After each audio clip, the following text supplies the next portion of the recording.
imagen surge en la mente al pronunciar México. Una bandera, una figura en verde, blanco y rojo que delinea un territorio. El Zócalo, Bellas Artes tal vez, un nopal, sombrerudos con cananas y guaraches. La muerte, el mariachi, que nos cuentan casi 2 siglos de fotografía en México. ¿Cuál es la historia visual del país contada a través de la lente de sus fotógrafos? La primera cámara que se tiene registro que fue importada en nuestro país, que fue un camarón, por supuesto, de estos grandotes, estamos hablando de que llegó con el Porfiriato. Porfirio Díaz es, en términos de registro, el primer presidente que empieza a documentar fotográficamente sus actividades.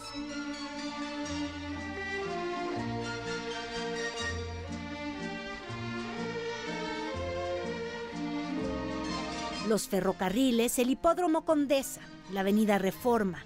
Un México próspero y afrancesado es el que quiso dejar retratado Porfirio Díaz.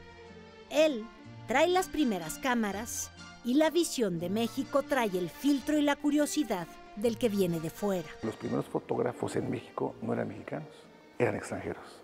La mayor parte de la producción del último tercio del siglo XIX son fotógrafos alemanes, norteamericanos, ingleses, franceses. También ellos se dieron la tarea de registrar el acontecer diario, lo cotidiano para la sociedad. Las festividades, el nacimiento, la muerte, los llamados angelitos. Ese es el caso del Museo de la Fotografía. Decidimos escenificar un estudio fotográfico del siglo XIX, con los elementos, digamos, más característicos del mismo, ¿no? Aparte de la cámara, los espacios de luz, los sillones, el mobiliario y sobre todo los soportes para la fotografía. Esos soportes se utilizaban porque los tiempos de la toma eran muy lentos, podía llevarse minutos. Clásico ver en la fotografía del 19 que siempre la gente permanece muy estática y siempre apoyándose en un elemento. El formato más popular durante el siglo XIX fue el carte de visite o tarjeta de visita. Uno es el Porfiriato, con la fotografía, que te muestra un México próspero, un México de ciudades, un México de los primeros automóviles, un México de las droguerías y los centros comerciales importantes, un México de mucha alcurnia, sobre todo en las ciudades, pero un México poco desigual. La foto como un lujo. Si yo hubiera nacido a mediados del siglo XIX, probablemente esta sería la única foto de mi vida. En un estudio, mujer junto al hombre en el sillón. Y claro, tendría yo que permanecer estática y parada durante 4 minutos.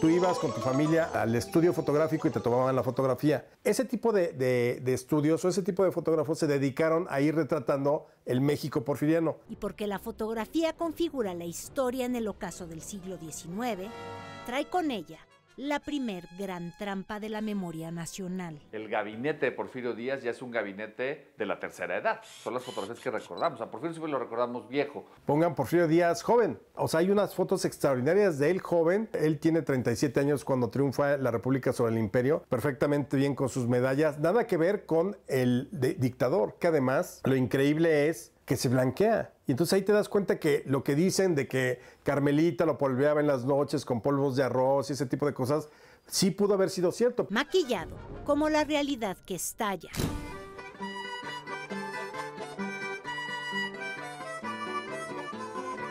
La Revolución Mexicana abre la puerta al siglo XX y al primer movimiento armado retratado jamás por una cámara fotográfica. La Revolución Mexicana es la primera revolución documentada en fotografía. Por eso tenemos fotografías de la Revolución en el último restaurante mexicano que está en París o en Londres. Que ha marcado un parteaguas en el desarrollo de la cultura fotográfica a nivel internacional. En la Fototeca Nacional tenemos cerca de 900,000 imágenes. Las más conocidas son ciertamente algunas de la Revolución Mexicana. Ya la fotografía ya no le importa a las mujeres de sociedad porfirista yendo al hipódromo de la Condesa o paseándose por la Alameda o los Juegos Florales de San Ángel, sino lo que importa es retratar al caudillo que está hablando con los representantes de la prensa, o al caudillo que está dirigiendo una batalla, o al caudillo que está a punto de ser asesinado. Viajan por el mundo las imágenes del archivo fotográfico más valioso de México, el de los hermanos Casasola.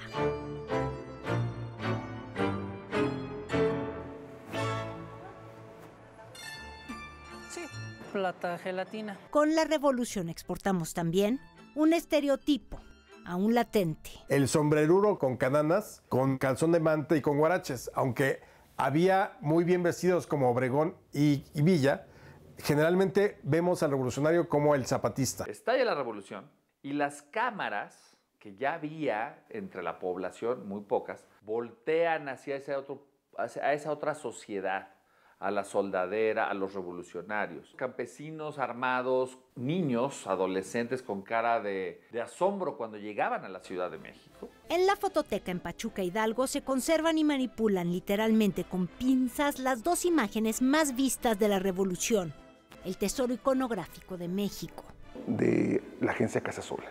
Una de ellas es Villa en la silla junto con Zapata, cuando entraron a Palacio Nacional, y es donde vemos a un Villa juguetón junto a un Zapata un poco, pues no tan convencido de estar sentado ahí. Y ahí es cuando Zapata dice supuestamente las palabras: no, la silla presidencial está embrujada. Cualquier persona buena que se siente en ella se convierte en mala. Y Zapata decide no sentarse. Y otra que se ha alimentado muchísimo en el imaginario colectivo es las famosas Adelitas.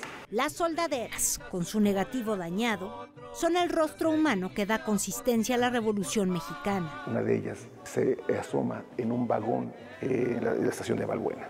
Mucha gente decía, son las soldaderas.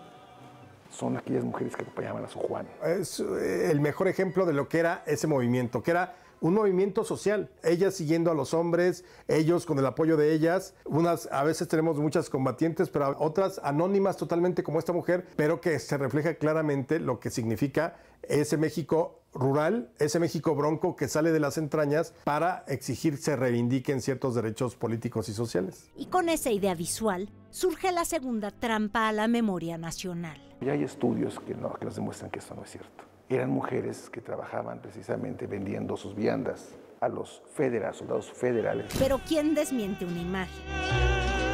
Todo lo contrario. Tras la sangría revolucionaria, llega el arte a la imagen y la iconografía del siglo XX mexicano.